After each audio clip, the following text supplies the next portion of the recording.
Good morning, সুপ্রভাত। কেমন আছো সবাই? আমি তো মোটামুটি ভালোই আছি, মানে শরীরের দিক থেকে ভালো না থাকলেও মনের দিক থেকে ভালো আছি। তো আজকে সকাল সকাল ভাবছি বাঁধাকপির একটু পকোড়া বানাবো। তো রেসিপিটা একটু তোমাদের সাথে শেয়ার করি, যেহেতু এই ধরনের রেসিপি খুব একটা করা হয় না, তো মাঝে মধ্যে করা হয়, খেতে কিন্তু ভীষণই ভালো লাগে। যেমন ধনেপাতার পকোড়া, তারপরে বাঁধাকপির পকোড়া। আর শীত তো ধরো কিছুদিনের মধ্যে চলে যাবে, তখন আর বাঁধাকপিটা অ্যাভেলেবেল পাওয়া যাবে না। তো বেসনের মধ্যে প্রথমে একটুখানি কালো জিরে দিয়ে নিয়েছিলাম, তারপরে একটুখানি আদা, কয়েক কোয়া রসুন, আর তার সাথে কয়েকটা কাঁচা লঙ্কা মিক্সিতে একটুখানি পেস্ট করে নিয়েছি। মানে আধ বাটা যেমন হয় আর কি, তো ওরকমভাবে পেস্ট করে নিয়ে ওটা বেসন গোলার মধ্যে দিয়ে দিয়েছি। আর বাঁধাকপিটা আলাদা করে আমি কুচিয়ে রেখেছি। ওটাকে বেশ ভালো করে লবণ দিয়ে মেখে নিতে হবে।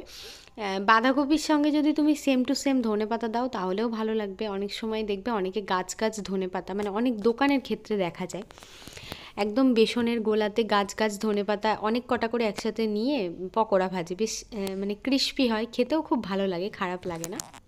কিন্তু আমি যেভাবে বাঁধাকপির পকোড়া বানাচ্ছি, এটাতেও লাস্টে ধনেপাতা অ্যাড করব, কিন্তু সেটা মানে বেশি পরিমাণে না, সামান্য পরিমাণে।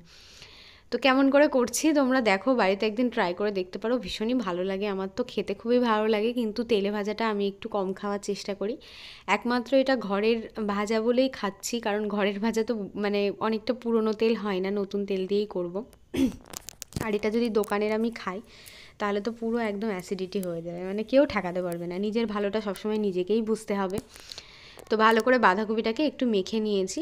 মানে মেখে নিলে কী হয়, বাঁধাকপির মধ্যে একটা যে এক্সট্রা জলটা থাকে, তো এটার মধ্যে না আলাদা করে জল দিতে হয় না, মানে এই বাঁধাকপির জলে এই বেসনের এটা মাখা হয়ে যায়। মাখিয়ে যদি খানিকটা টাইম রেখে দিতে পারো, মানে ওই মোটামুটি 10-15 মিনিট মতো, তাহলে টেস্টটা অনেকটা আরও বেশি বেটার হয়। তো এবার বাঁধাকপিগুলোকে এর মধ্যে দিয়ে যেমনভাবে ঠিক পেঁয়াজি মাখায় ওরকম করে সুন্দর করে একটা শক্ত টাইপের করে মেখে নেব। এর মধ্যে হলুদ লবণ সব দিয়েছি, আলাদা করে কিন্তু খাবার সোডা আমি দেবো না, কারণ আমি একটু মিডিয়াম ফ্লেমে এটাকে অনেকক্ষণ ধরে ভাজবো, তাহলে এমনিতেই ক্রিস্পি হয়ে যাবে। আর খাবার সোডা খুব একটা ভালোও না শরীরের জন্য। এদিক থেকে প্যাকেট থেকে ধনেপাতা বার করলাম, ভালো করে ধুয়ে টুয়ে নিয়ে এই যাও মিশিয়ে দিলাম। তো চলো এবার এটাকে ভাজতে লাগি। তো প্রথমে দেখো এক খোলা একদম লাল লাল করে ভেজে নিয়েছি। সব সময় পেঁয়াজি মিডিয়াম ফ্লেমে ভাজতে হয়, কারণ না হলে উপরটা পুড়ে যাবে আর ভিতরটা কাঁচা থেকে যাবে। আর আমি একটু বেশি মচমচে ভাজা খেতে ভালোবাসি, দেখতে পাচ্ছ, দেখে মনে হচ্ছে পুড়ে গেছে, কিন্তু পুড়ে যায়নি। তো এই ব্যাটারটা মানে একটুখানি শক্ত শক্ত হবে, এই যে হাত দিয়ে এরকম করে চ্যাপটা চ্যাপটা করে তেলের মধ্যে জাস্ট ছেড়ে দিতে হবে। দোকানে হলে আরেকটু বড় করতো, 5 টাকা করে বিক্রি হতো, তো আমি মিডিয়াম সাইজই করেছি। আর সকালে আজকে এই পকোড়া আর মুড়ি, এটাই হচ্ছে আমার সকালের আর কি ব্রেকফাস্ট। আর আজকের গোটা ভ্লগটা একটু রান্নাবান্না শেয়ার করব। মাঝে মধ্যে অনেকে বলে দিদি এই রেসিপিটা দিও, ধনেপাতা বাটার রেসিপিটা দিও। তো রেসিপিগুলো এখন আর না, মানে ভ্লগে আমি দেখেছি খুব ডিটেলসে শেয়ার করা হয় না। তো ওই জন্য আজকে হঠাৎ করে ভাবলাম চলো, ডেলি ভ্লগ তো তোমরা দেখোই, আজকে একটু ডিটেলসে রান্নাটাই শেয়ার করি। তো আজকে সব কিছুই অন্যরকম। আজকে থোর বেগুন আলু দিয়ে একটা সবজি রান্না করছি। এটা আমার ভীষণ প্রিয়, কলার থোর খেতে আমি খুব ভালোবাসি। সেটা কলার থোর ভাজা হোক, কলার থোরের তরকারি হোক, আর এটা খাওয়াও ভীষণ ভালো। যাদের ব্লাড সুগার মনে হাই, তাদের মনে সম্ভবত কমে, রক্ত পরিষ্কার হয়, অনেক গুণ আছে। মানে কলা গাছের যে ভিতরে যে শ্বাসটা থাকে সেটাকেই কলার থোর বলে। আর মেনলি হচ্ছে এটার কিন্তু খুব একটা যে বেশি স্বাদ আছে সেটা না, কিন্তু আমার খুব ভালো লাগে। তো প্রথমে দেখো এর মধ্যে একটু পাঁচফোড়ন দিয়েছি, তারপরে পুরো সবজিগুলো দিয়ে ভালো করে লবণ হলুদ দিয়ে ভেজে নিলাম। আর কিন্তু কোনো মশলা টশলা কিচ্ছু দিইনি এর মধ্যে। তো এবার এটাকে ঢাকা দিয়ে দেবো, মোটামুটি সিদ্ধ হয়ে যাবে। এই মোটামুটি বলতে যতটা মানে সিদ্ধ হওয়ার দরকার পুরোটাই সিদ্ধ করে তারপরে এটাকে নামাবো। আর এটার মধ্যে না বড়ি দিলে খুব ভালো লাগে খেতে। আর আমি দেখো এই বড়িগুলো দোকান থেকে কিনে এনেছি, মানে কতটা তেল দিলাম বড়িগুলো ভাজতে, মানে সব তেল খেয়ে নিয়েছে। মানে দেখে মনে হচ্ছে আমার কড়াই কোনো তেলই নেই, আমি তেলই দিইনি। আর আজকে না কড়াইটা মাজতে গিয়ে আমার কপালে দুঃখ আছে। যখন আমি পেঁয়াজি ভাজবো বলে কড়াইয়ে তেল দিয়েছিলাম, তোমাদের দাদাভাই ফোন করেছে বলে ঘরে ফোনটা আনতে গিয়ে ভুলেই গেছি, মনেই নেই আমার আর। তখন আবার মানে দেখছি ধোঁয়া উঠছে চারিদিক দিয়ে, তারপরে দেখলাম না কড়াইটা পুড়ে গেল।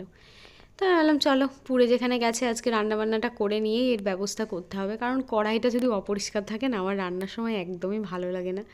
মানে একটা পরিষ্কার চকচকে ঝকঝকে কড়াই হবে। কিন্তু আমার আবার একটা ইচ্ছা জানো, যে আমি যেন একটা কারোর কাছ থেকে কালো কড়াই গিফট পাই, তাহলে ওটা আমাকে কষ্ট করে আর মাজতে হবে না, প্রত্যেক দিন রান্না করব, উফ, কোনো রকম একটুখানি ঘষে দেবো। আর এই রকম সাদা চকচকে মানে সুন্দর কড়াই রাখতে গেলে অনেকটা পরিশ্রম করতে হবে। তারপরে দেখো আদা জিরে আর কাঁচা লঙ্কার একটুখানি পেস্ট দিলাম, এর মধ্যে হালকা করে একটু হলুদ দেবো আর একটুখানি চিনি দেবো, দিয়ে এই মশলাটাকে একটু ভালো করে কষাবো। বড়িটা আমি একটু মচমচে খেতে ভালোবাসি, মানে চচ্চড়ির মধ্যে বড়িটা যেন একদম গলে না যায়। ঝোলের বড়িটা সিদ্ধ হলে ভালো লাগে, আর কিন্তু যে কোনো চচ্চড়িতে বড়ি দেবে মানে বড়িটা একটু শক্ত শক্ত থাকলে যখন তুমি মুখে দেবে একটু মচ করে ভাব হবে, তখন বেশি ভালো লাগে। তো যার যার এটা পার্সোনাল ব্যাপার, আমার যেটা ভালো লাগে সেটাই আমি করছি রান্না, সেটাই তোমাদেরকে দেখাচ্ছি। তোমাদের যেমন ভালো লাগবে তোমরা তেমন করবে। মশলাটা দেখো পুরোপুরি কুক হয়ে গেছে। এবার আগে থেকে যেটা আর কি সিদ্ধ করে রেখে দিয়েছিলাম সেটা আর বড়িটা একবারে দিয়ে দিলাম। তো এটা মোটামুটি মশলার সাথে মিশে যেতে ওই 2 মিনিট মতো নাড়লেই হয়ে যাবে। ব্যাস, থোড়ের রেসিপি রেডি, একদম দারুণ লাগে খেতে। যেহেতু একটা আলাদা সবজি রান্না হয়েছে ওই জন্য আর ডিমের ঝোলে আলু দেবো না। আর যেহেতু আলু দিয়ে ডিমের ঝোল করবো না, গোটা গোটা ডিমের ঝোলের থেকে দেখবে অমলেট করে বেশ মশলা দিয়ে কষিয়ে ডিমের ঝোল করলে খুবই ভালো লাগে। 2টো অমলেট তুমি ভেজে নেবে, মানে যটা ডিমের করা হবে, যেহেতু আমি আর আমার মেয়ে দুজন খাবো, তো 2টো ডিমের অমলেট। এই অমলেট দুটোকে ভেজে নেওয়ার পরে যেমন একদম নর্মাল মশলা হয়, যেহেতু পেঁয়াজের মানে আলু দিচ্ছি না ওই জন্য পেঁয়াজটাকেও মিক্সিতে বেটে দিয়েছি। রুটিন মশলা যেটা হয় জিরে আদা একটুখানি টমেটো একটুখানি পেঁয়াজ রসুন সমস্ত কিছু দিয়ে ওই মশলাটাকে খানিকক্ষণ কষিয়ে নেব। একটুখানি কষিয়ে নিয়ে তারপর ডিম মানে ঝোল যেমন করে আর কি ডিমের ঝোল হয় ওরকম করে, জাস্ট আলুটা এর মধ্যে থাকবে না। কিন্তু এই পোচের যে ডিমের অমলেটের যে ঝোলটা, এটা আমি আমার শাশুড়ি মায়ের কাছ থেকে রান্না শিখেছি। মানে ওনার কাছে প্রথম খেয়ে আমার ভীষণ ভালো লেগেছিলো এটা।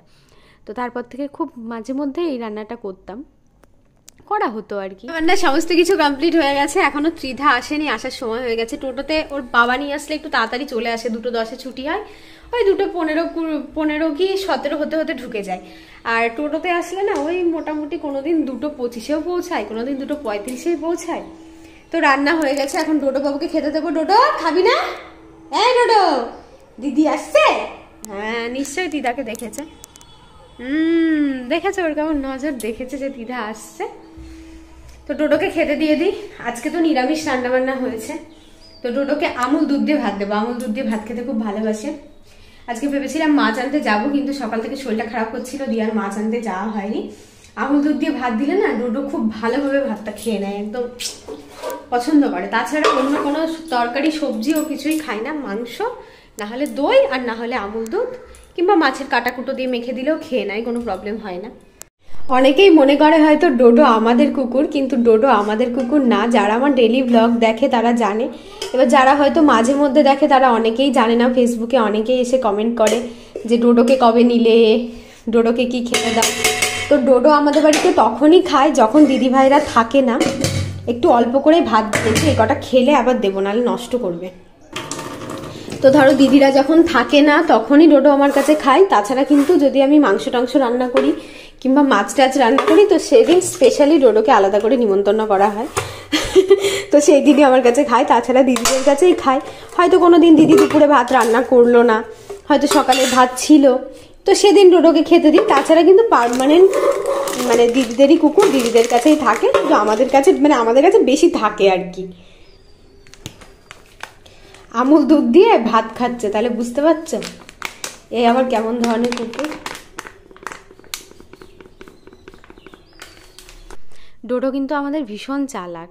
তো ওকে কি করি, মানে দুধ দিয়ে যদি এরকম করে ভাতটাকে মাখিয়ে দাও, মানে উপরে যদি একটু বেশি দুধ না পায় তাহলে আবার ও খেতে চায় না। ওই জন্য দুধ দিয়ে একটু মাখিয়ে দিয়ে ওপরে আবার হালকা করে একটু একটু করে ছিটিয়ে দিই। তাহলে কি হয়, ও যখন উপর থেকে গন্ধটা পায় তখন একদম চেটে পুটে পাত পরিষ্কার করে খেয়ে নেবে।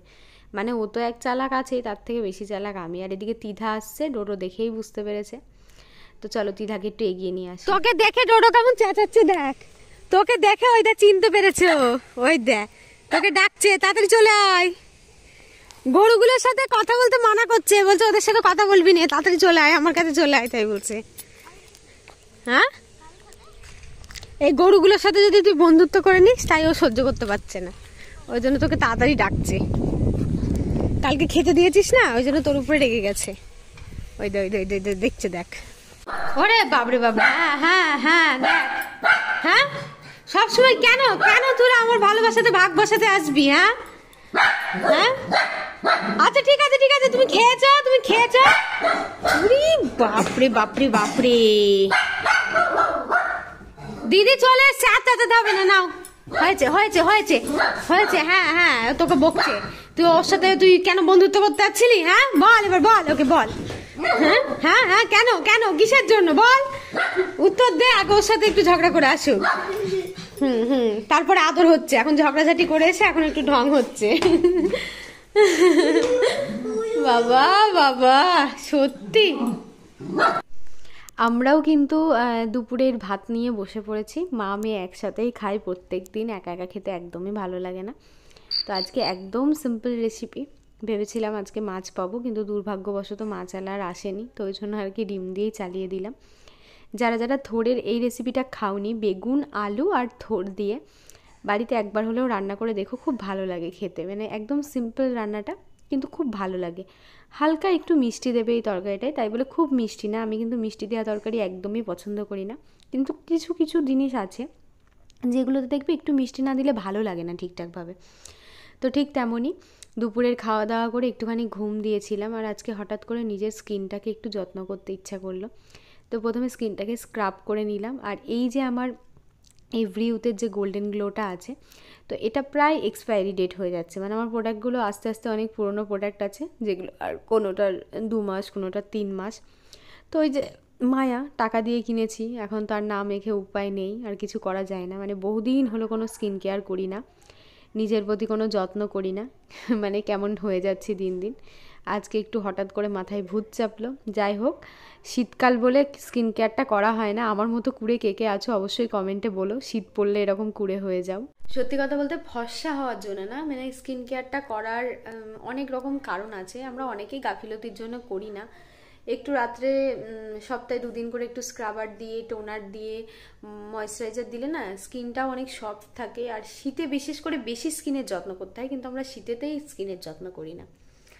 যারা যারা আমার মতো করো না তারা তারা আজ থেকেই করতে লাগো। আর আমার ওই হঠাৎ হঠাৎ করে মাঝে 2-1 দিন মনে হয় প্রচুর কিনি, আমি যে কসমেটিকের জিনিস কত কিনি তার কোনো ঠিক নেই, কিন্তু করি না, ওই রেখে দিই, এখন লাস্টে এক্সপায়ারি হয়ে যাবে। জিনিস নষ্ট আমি করবো না ভাই, পয়সা দিয়ে মানে খেটেছি, এই যে প্রত্যেক দিন তোমাদের সামনে বকি, বক বক বক বক করে, এত বকুনি এত খাটনির পরে আমি সেই পয়সা দিয়ে প্রোডাক্ট কিনেছি, তাহলে সেইগুলোকে আমি ফেলতে পারি বলো? যাই হোক, 1 বছরের প্রোডাক্ট আমি 2 বছরে, 2 বছরে না পারলে 3 বছরে, তবু আমি মেয়েকে ফোড়াবোই ফোড়াবো।